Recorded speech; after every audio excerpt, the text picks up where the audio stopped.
もちろんなんですが、今日もね小さなお母さんもいらっしゃって、どんどん次の世代のファンが増えているということで、もうこのファンが途切れないっていうところがやはりウルトラマンのやっ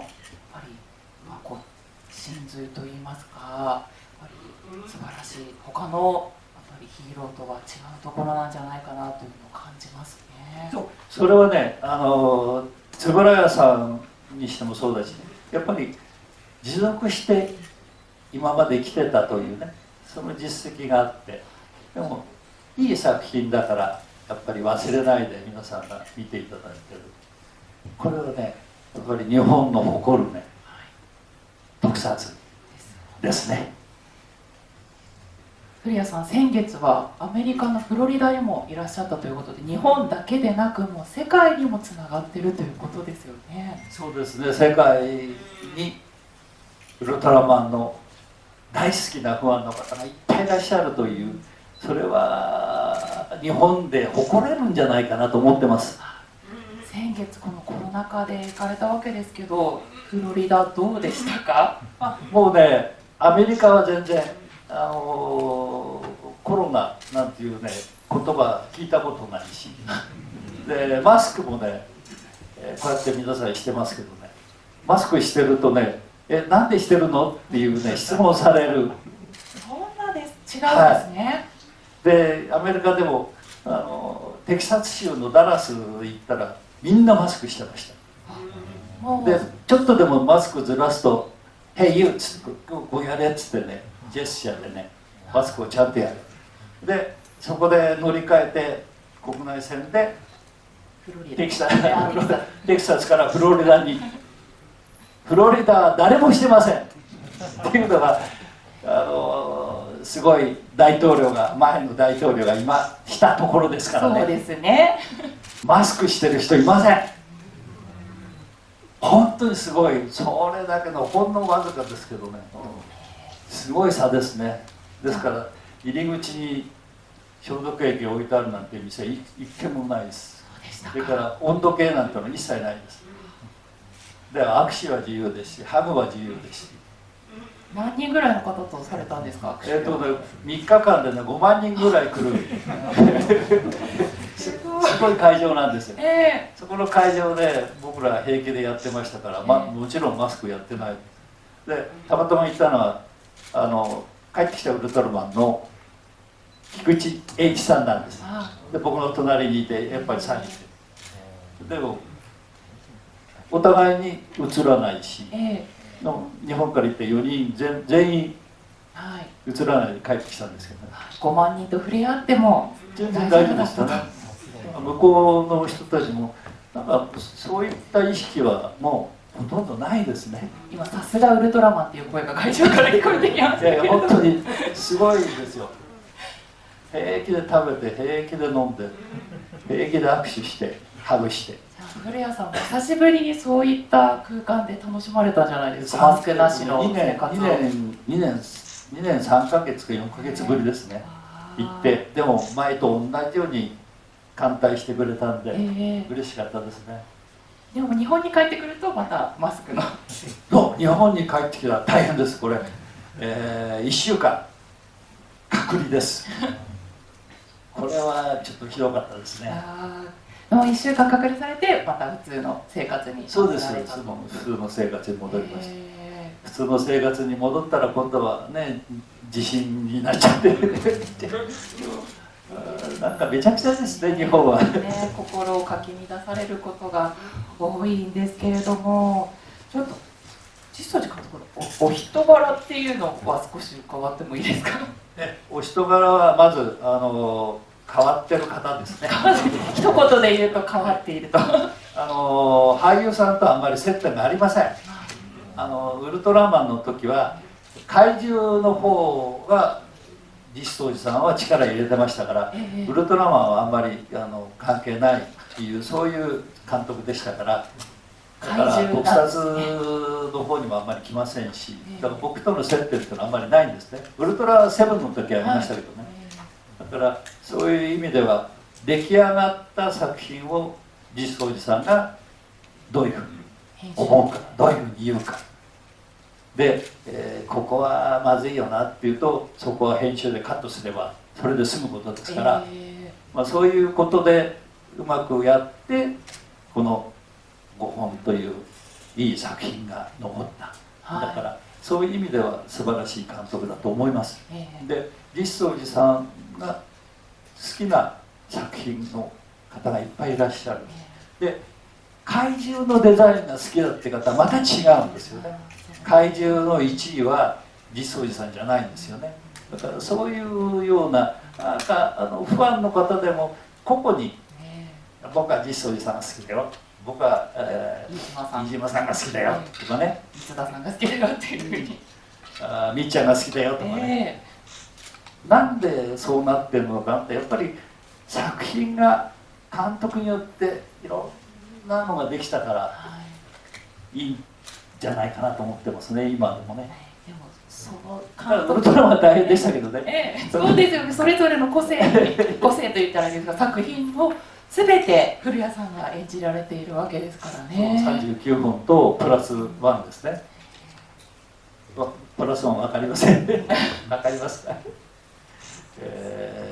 実はゾフィという、そうでしたね、最終話僕が入ってるんですよ。はい、これは計算外でね。それはもうその日に言われたんですか。そうです。いや、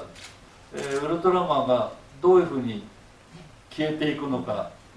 台本では分かんなかった。まだ明かされてなかったんですね。ゾフィっていうのはウルトラマンの衣装にこういろいろつけたという、そんなんで結局入る人はいないんですね。で僕しかいない。サイズに合わせて最初から僕だっていうことを会社の関係者はね言ってましたけどね。でも古谷さんとしてはウルトラマンであるんですが、ゾフィーのサイズという言い方はあれですけれども、演じられることは少し葛藤などはなかったんですか。いや葛藤はないけど難しかったんですけど全然違いますからね。違いを出さなきゃいけないということですよね。ですからウルトラマンは死んで寝て、そこにゾフィーがどういう形でやるかという。でゾフィーも撮影の時は見えませんでしたからね、目が開いてないんで、だからそんなちょっと厳しい面がありましたけどね。でもゾフィーやってよかったなとも思ってます。どんなところが、他の人がやるんじゃなくてね、僕がやってる。ただ偽ウルトラマンだけはできなかったですね。ご著書でも偽ウルトラマンを見てウルトラマンは僕がやるしかないと思われたというお気持ちがありましたけれど、やっぱり人の姿を見てね、そうか、やっぱり俺の方がいいかなとかね。会場の皆さん誰もがね、その違いを作品で感じ取られたと思うんですけれども、皆さん今日ご覧になっていて、私も一緒に見せていただいたんですけど、本当に実相寺監督の作品って振り幅が大きくて、ジャミラでは皆さん本当に、私後ろの方からちょっと鼻をすするようなね、おそらくちょっと涙流されてた方もいらっしゃるのかなという音も聞こえてきましたし、シーボーズとの戦いではね、参ったなっていうところなので、皆さん会場皆さんでお笑いになっているっていうところで、もうウルトラマンでね笑えるっていうのはすごいことですよね。僕が一番感じてるのはですね、ジャミラに入ってる新垣さんっていう方が、スーツアクターの新垣さんっていう方がいらっしゃるんですけど、新垣さんはスタントマンとかそういうのをやっていらした方なんですよね。それで俳優さんなんですけれども、東宝の俳優さんじゃないんで、いろんなところにいた俳優さんなんですけど、なかなかその俳優としてのね表現ができなかった。でもジャミラに入ってビンさんよかったよ、あれは僕の一生の宝ですよ。でね、新垣さんっていう方がね僕に言ったことあるんですけどね、演技はね僕は小一代の演技でした。怪獣ではなくて本当に人間としての姿、人間ですからね、元は人間ですから、科学の犠牲になった人間ですからね、だから頭もいいしね、すごい方なんですよね。その方が死んでしまったわけで、また生き返ってジャミラになっていくというそんな形なんで、あのジャミラの時は僕はウルトラマンは主役なんだよって言うけど、ジャミラの時はウルトラマンで主役じゃないんですよ。ジャミラが主役だった。ジャミラの回だけはジャミラが主役、あの回はねやっぱりジャミラが主役だ。そういう意味で僕はね、あの演技はすごい今でも思ってます。唯一ウルトラマンが脇役に回った。もう本当に脇役なんです、あれは。で脇役でもういいんだと僕は思ってましたから。だから荒牧さんという方のあの演技をずっと僕は仮面の中から見ててね、涙しましたよ。もう仮面の下は涙で、よくやったなっていう感じでね。だからそういう意味では彼とは戦友なんですね。火のシーンとかね、水のシーンとか本当にいっぱいやってたんですけれども、最後にあの主役を荒牧さんというスーツアクターがやったと。荒牧さんとの作品ではジャミラが最後だったわけですか？でもまだやってますけどね。彼としては一世一代の演技です。だか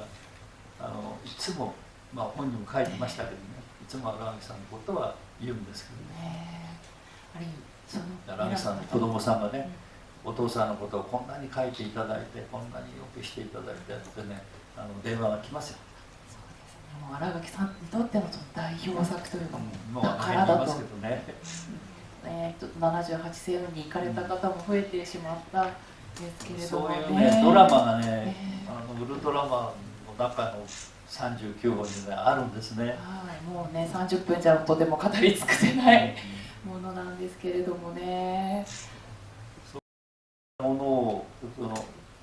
皆さんが見ていただいて感激していただいてっていうのはね、役者冥利につきますよね。荒牧さんも良かったなと思います。そういうお話をできるのがやはりもう古谷さんしかいないといいますか、やはり古谷さんが皆さんにこうやってお伝えをしていくことで皆さんの心にも刻まれていくということで、もう全国各地に巡礼の旅にも出られていらっしゃるんですよね。そうなんですよね。今年は1月からね、関西地区に巡礼の旅で出ましてね、寒い京都でねお話ししたりなんかしてましたけどね、その場にもいらっしゃった方がいるんじゃないかと思われますけどそういう意味ではね、やっぱり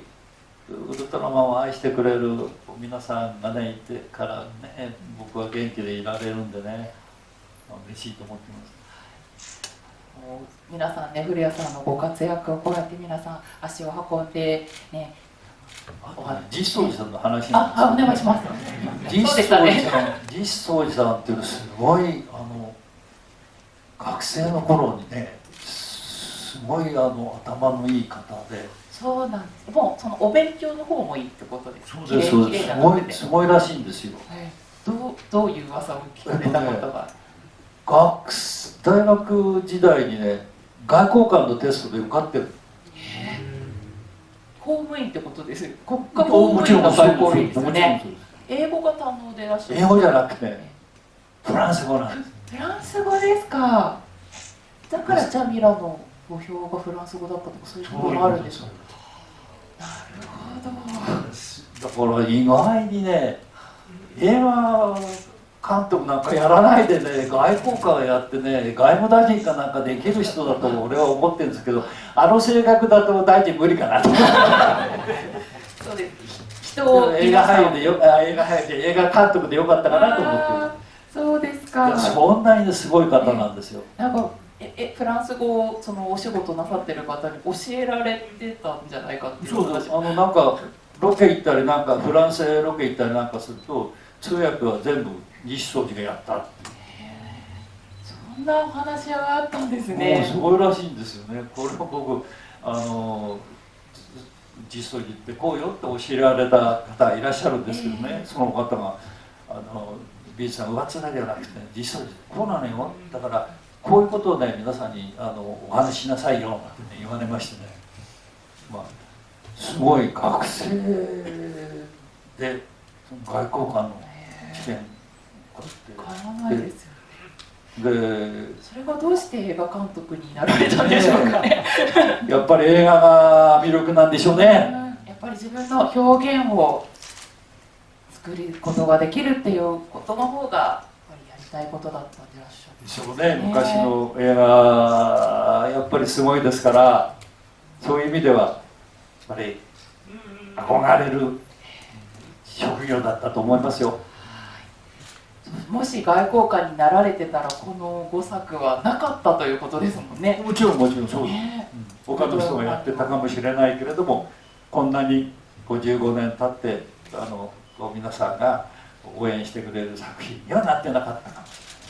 れない。そうやっていろんな皆さんの奇跡が集まってできた作品なんですね。ですよね。そういう意味ではね、すごいと思います。だから実相寺さんのエピソードっていうのはそんなすごい方なんだなってね思いましたね。人物自体の凄さというところもエピソードとして残られているということですね。口下手っていうか、あんまり話をね、人とはしない方らしいんですよね、昔からね。だからそんな自分からこうだだっていうそういうものはやっぱりなかったらしいんで、誤解をかなり受けたらしいですけどね。セブンの頃もあまり本編としてそのお話とかプライベートの話とかなかったんですか？でももう俳優と監督との接点ですからね、ほとんどプライベートの話はしませんよね。もう演技ももうやりたいようにやれよみたいな、そんな感じですから。だからウルトラマンの時よりもウルトラセブンの真海さんはいい加減ですよ。あ、そうですか。そうでも天城隊員はもうその中で天城隊員しっかりやりましたよ。一生懸命やりましたよ。真海さんに悩まれて悩みをご相談されたというねエピソードもありましたけれども。そうですね。今度はウルトラセブンの映画会をやってください。そうですね。ここではね、まむしさんが生きてる間に、まむしさんと桜井宏子と古谷敏が生きてる間に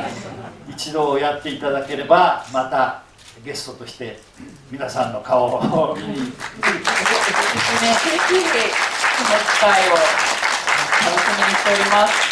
それから皆さんもうねご登録なさっているかと思いますけど、日々ビンさん SNS もとてもねやってらっしゃって、そう YouTube チャンネル